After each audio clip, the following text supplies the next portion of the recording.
बिस्मिल्लाहिर्रहमानिर्रहीम। आप देख रहे हैं यूट्यूब चैनल सच्ची खबर। तो दोस्तों, इसमें आपको जो वीडियो दिखाई जाती है उसमें हमारा किसी से के साथ कोई इख्तलाफ नहीं, लेकिन आपको ये ज़रूर बताने के लिए कि आप इसे देखें और ना सिर्फ लाइक करें, शेयर करें और चैनल को सब्सक्राइब करें, बल्कि आप खुद फैसला करें कि इनमें झूठा कौन है और सच्चा कौन है। ये हमारा मकसद सिर्फ ओनली ये होता है।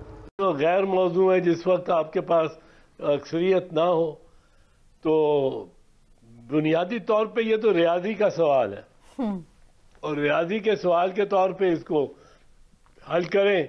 अगर इनके पास अक्सरियत है, पीडीएम के पास पीपल्स पार्टी को भी मिला के, और पीपल्स पार्टी और ये हम ख्याल भी अगर हो जाते हैं, आज की जो मीटिंग चल रही है उसके बारे में कहा जा रहा है कि वो बड़ी अहम मीटिंग है और शहरी रहमान साहब जिनकी बात को मैं मुतबर समझता हूँ, उन्होंने आके ये या वैसे मीटिंग के बाहर उन्होंने जो मीडिया बता रहा था, जो उन्होंने फरमाया है कि वो ये फैसला कि आया वोट ऑफ नो कॉन्फिडेंस, अदम एतमाद की तहरीक जो है, ये पहले स्पीकर के खिलाफ लानी है और बाद में प्राइम मिनिस्टर के खिलाफ, या इसमें फिर पहले प्राइम मिनिस्टर की ही हो। इस पे इस इजलास में जो इस वक्त हो रहा है उसमें फैसला होगा। अच्छा चौधरी साहब, शेरी रहमान साहब ने तो कहा है कि पहले जो है वजीर आजम के खिलाफ ही लाई जाएगी।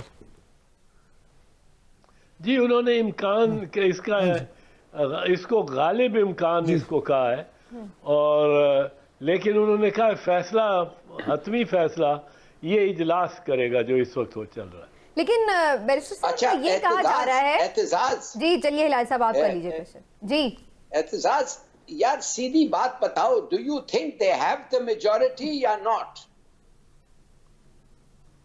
मेरे ख्याल में तो मेजॉरिटी नहीं है। मेजॉरिटी होती तो ये मूव हो गया होता, और मेरे ख्याल में मौलाना फजल रहमान ने बहुत इन्हसार कर रखा था चौधरी परवेज इलाही पे, और वो देखा कि जिस हशाश वशाश अंदाज से वो परवेज इलाही को मिलने जाते हैं और वो जो उनका मूड टीवी पे दिखाया जाता है, और बाद में जितना उनका उसमें फ़र्क आया हुआ है, and he is been deprived of his इस तरह की उनकी हालत हुई है। ठीक, लेकिन बैरिस्टर साहब फिर ये आप बताइए कि ये तो होता है ना कि जाहिर है छुपी वोटिंग तो नहीं होती, ओपन वोटिंग होती है प्राइम मिनिस्टर के खिलाफ, अगर प्राइम मिनिस्टर के इंतखाब या उन्हें अदम एतमाद की सूरत में, तो फिर ये तो फिर फ्लोर क्रॉसिंग वाला मामला भी बन जाएगा अगर तहरीक इंसाफ के अपने मेंबर्स जो हैं वो प्राइम मिनिस्टर के अगेंस्ट वोट करते हैं। इस सूरत में क्या कोई आईनी बहरान पैदा हो जाएगा अगले प्राइम मिनिस्टर के इलेक्ट होने के लिए? क्या होगा, उनकी रुकनीत कब से मुअत्तल तस्वुर होगी? इसमें आपने एक बड़ी दिलचस्प चीज़ की तरफ इशारा कर दिया है, और वो ये है कि आप देखें आइन में जब वजीर आज़म ने इलेक्ट होना है और जब वजीर आज़म के खिलाफ नो कॉन्फिडेंस मोशन होना है जी, तो दोनों सूरतों में उनको 172 चाहिए। जो भी तहरीक जो वजीर आज़म को बनाना चाहते हैं, ये तहरीक पास कराना चाहते हैं और वोट, उनको 172 चाहिए। सही। जो वजीर आज़म को निकालना चाहते हैं, हटाना चाहते हैं, वो उनको भी 172 चाहिए। अब इस वजह से 172 चाहिए कि इन दोनों सब क्लॉजेस, झेली शिकें जो हैं आइन की, उनमें लिखा हुआ है कि मोर देन या a majority of the total membership of the house. ठीक, इसलिए वो 342 का आधा करें तो 171, बराबर होने के लिए, जीतने के लिए 172। ठीक। अच्छा चौधरी साहब, ये लेकिन जी जी जी। लेकिन जब ये अहम बात है, जब वजीर आजम को आपने निकाल दिया, वजीर आजम को के खिलाफ आपने 172 वोट खड़े कर दिए, वो चले गए, उसके बाद जो वजीर आजम ने मुंतखब होना है वो उसमें लिखा हुआ है, टोटल का लफ्ज नहीं है।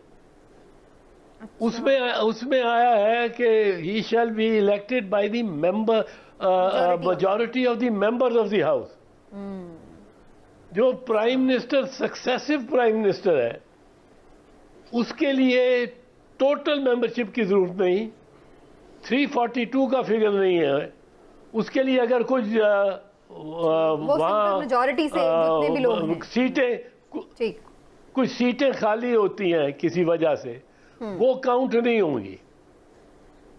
और एक तीसरा उन्होंने उसी में 19 सेक्शन आर्टिकल्स में एक तीसरा कॉन्सेप्ट दे दिया, वो इसको अप्लाई नहीं कर रहा, वो स्पीकर को अप्लाई कर रहा है कि स्पीकर की जब इलेक्शन है तो उसमें यह भी एक दिया हुआ है कि the members present and voting. Prime minister के लिए ये दो पैमाने हैं, एक निकालने के लिए 172, पहली दफा का प्राइम मिनिस्टर एक हाउस में इलेक्ट हो उसके लिए 172, लेकिन अगर वो निकाला जाए, वो नो कॉन्फिडेंस हो जाए, उसके बाद जो प्राइम मिनिस्टर इलेक्ट होता है उसके हैं 172 नहीं होंगे, कोई 169, 168 इतने होंगे।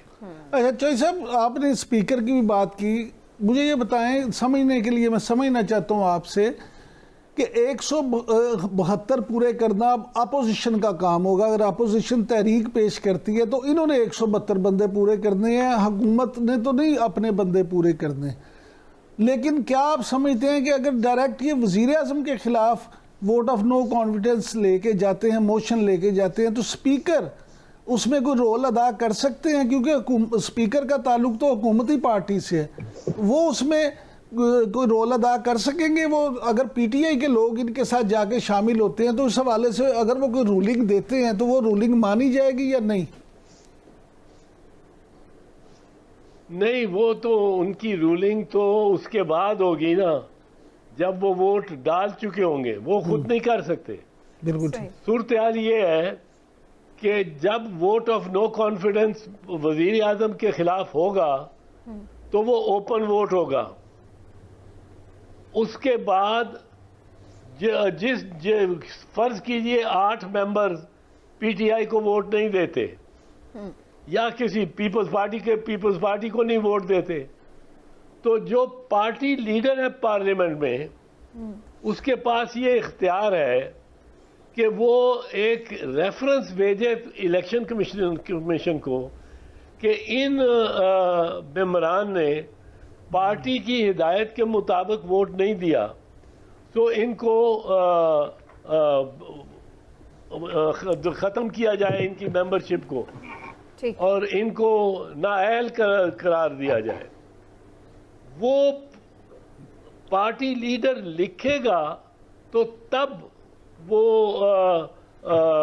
जो है इलेक्शन कमीशन वो कोई कार्रवाई कर, लेकिन इसका मतलब ये बगैर नहीं कर सकते। तो सब इसका मतलब ये हुआ कि अगर अपोजिशन की ये बात ठीक होगी कि जनाब उनके पास पीटीआई के लोग मौजूद हैं, हुकूमती मेंबर उनके साथ हैं, तो उनका वोट अगर वो कास्ट कराने में कामयाब हो जाते हैं तो फिर जो भी कार्रवाई होगी वो उसके बाद होगी। जी हाँ,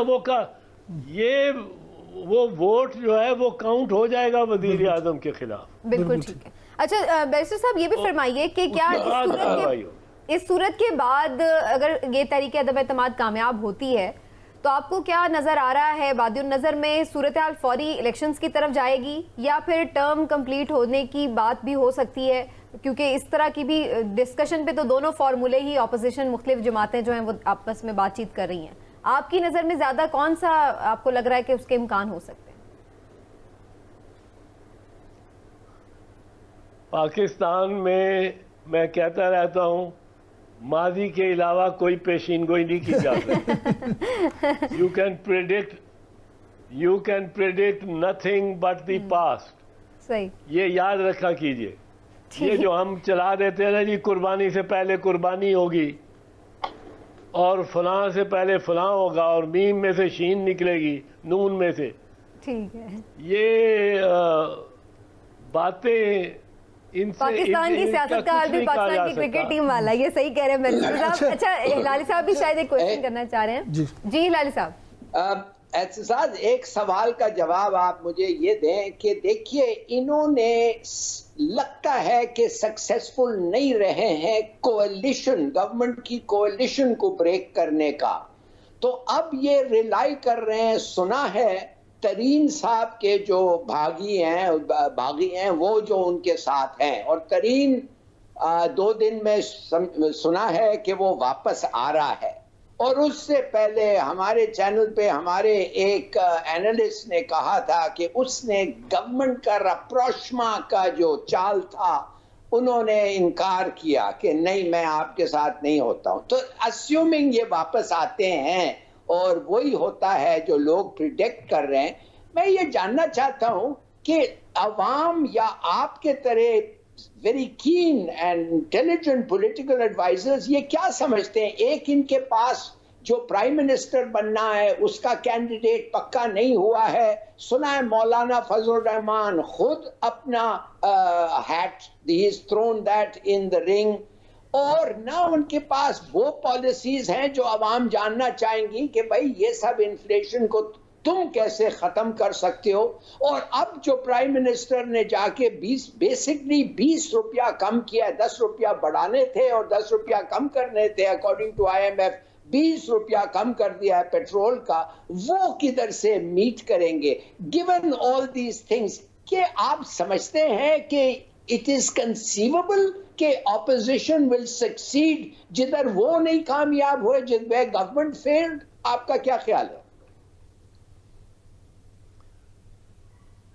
इसमें जो चीज़ इम्कानी है वो ये है कि अगर ये नो कॉन्फिडेंस वो मोशन पास हो जाता है, मंजूर हो जाता है, तो वो लोग, वो पार्टियां जो फौरन इंतखाबात चाहती हैं और असेंबली की डिसोल्यूशन चाहती हैं, वो इंश्योर करती हैं कि कोई प्राइम मिनिस्टर इलेक्ट नहीं हो सकता। और प्राइम मिनिस्टर को इलेक्शन कमीशन लिखती रहती है, ठीक, हर किसी MNA को लिखना पड़ेगा कि भाई आप में से कोई है ऐसा जिसके दिल में तहरीक है वजीर आजम बनने की, है मुसलसल लबे साकी पे सिला मेरे बाद वाली बात होनी है। और कोई पार्टी इस तरफ अपने किसी मेंबर को जाने ही नहीं देती कि आप अपने घर बैठो, ताकि अल्टीमेटली सिचुएशन जाएगी जनरल इलेक्शन की तरफ।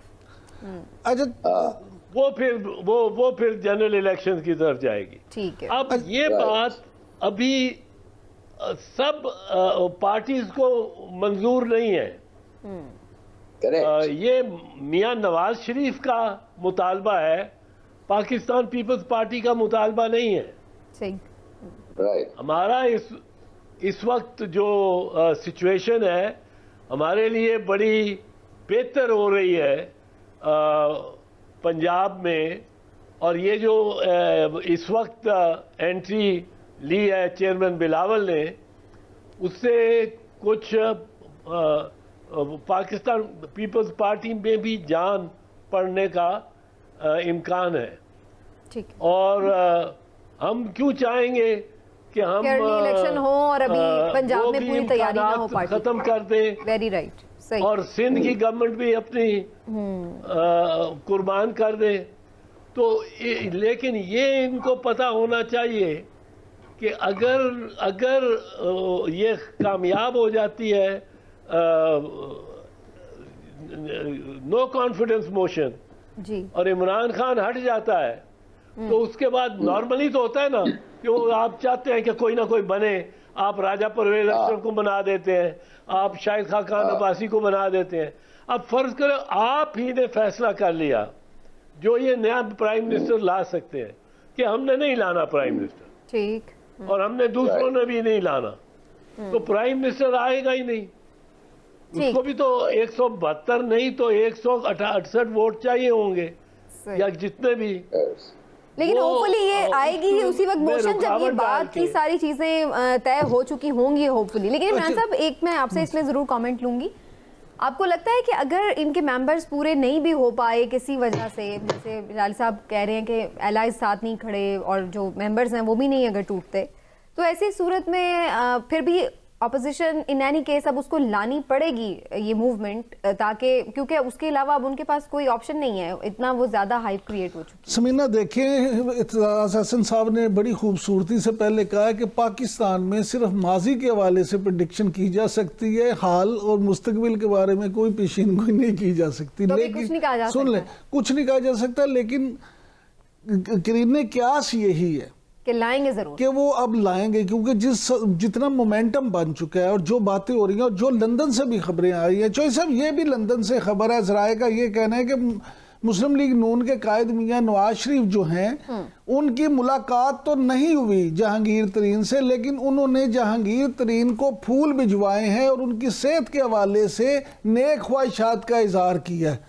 और ये भी कहते हैं, यहाँ पे जो वाकफा ने आल हैं हमारे, उनका ये कहना है कि जिस तरह इलाली साहब ने भी जिक्र किया कि तरीन साहब जो हैं वो इस पूरे मामले में हुकूमत के साथ जाने की बजाय अपोजिशन ये समझती है कि इनके साथ जाएंगे। तो इन सारी सूरत हाल पे आप क्या समझते हैं कि जहांगीर तरीन को मुस्तकबिल की सियासत में क्या सूट करता है, खान के साथ जाना या अपोजिशन के साथ जाना?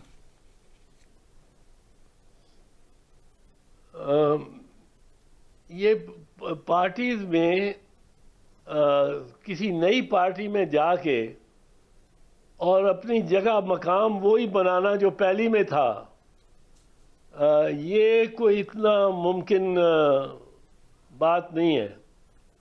और इस वजह से मेरा ख्याल है जहांगीर तरीन इस पे बड़ा सीरियसली सोचेगा कि क्योंकि नवाज शरीफ की पार्टी में 2 दिन तो वो दूल्हा रहेगा, तीसरे दिन उसको जो मतवाले हैं मुस्लिम लीग के, वही मीटिंग हॉल में जाने की नहीं देंगे।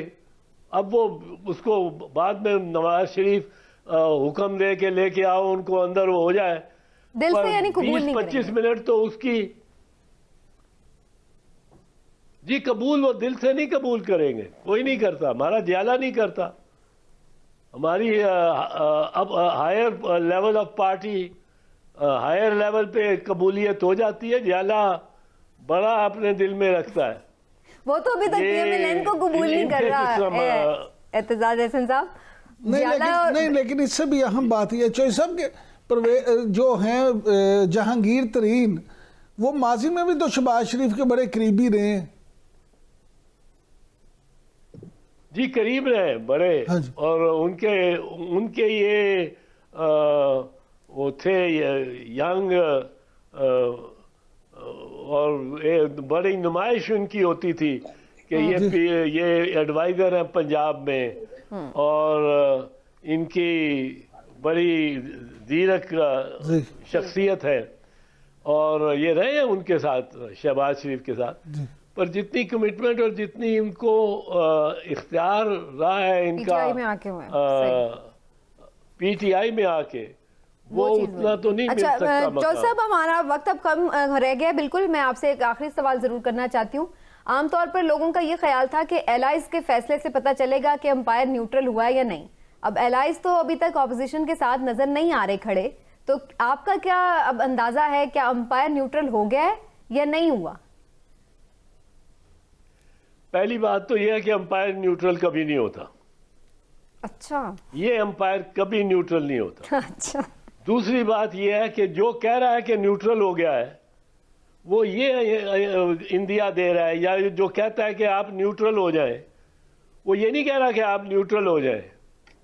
वो मौलाना फजलुर रहमान हो, वो राना सनाउल्लाह हो, वो शाहिद खान अब्बासी हो, वो कह रहा है कि ये हमारे साथ मिल गए हैं लोगों, सही। अब इनका हाथ हमारे सर पे है, अंपायर की उंगली उठने वाली है। वो बिल्कुल ये नहीं तस्लीम करने को तैयार कि वो न्यूट्रल हो जाए। मौलाना ने इसलिए ये इतनी जद्दोजहद की है, बज़ाहिर जद्दोजहद जो है कि अंपायर न्यूट्रल हो जाए, वो तो चाहते हैं अंपायर न्यूट्रल ना हो, हमारे साथ हो जाए, और उनकी तवक्को यही है, उनका ख्याल यही है कि अंपायर अब उनके साथ हो गए। अच्छा चौधरी साहब का कोई अंपायर का कोई किरदार होगा आदम एतमाद में? अच्छा चौधरी साहब, जो मुलाकातों का भी बड़ा शोर है, कुछ मुलाकातों का बड़ा शोर है, तो क्या आप समझते हैं कि उन मुलाकातों के बाद भी इस तरह की बातें की जा रही हैं? मुलाकातों के तो ये शेर है नून वाले। हाँ जी, मैं यही बात इल्म है या इल्म माने ये सारी पाकिस्तान में आम ये इतरात है। मुलाकातों की तस्दीक तो दूसरी जानिब से भी हो गई थी। सही कह रहे हैं आप एतजाज साहब। पर बुरके पहन के जाके मीटिंग्स करने वाले तो नून लीग के ही थे ना, ये इनको बड़ी महारत है। ठीक है, तो फिर इस जो मैं बात करती थी वन लाइन में एतजाज हसन साहब, फिर कोई किरदार देख रहे हैं आप इस नो कॉन्फिडेंस मूवमेंट में? उनका कोई किरदार है?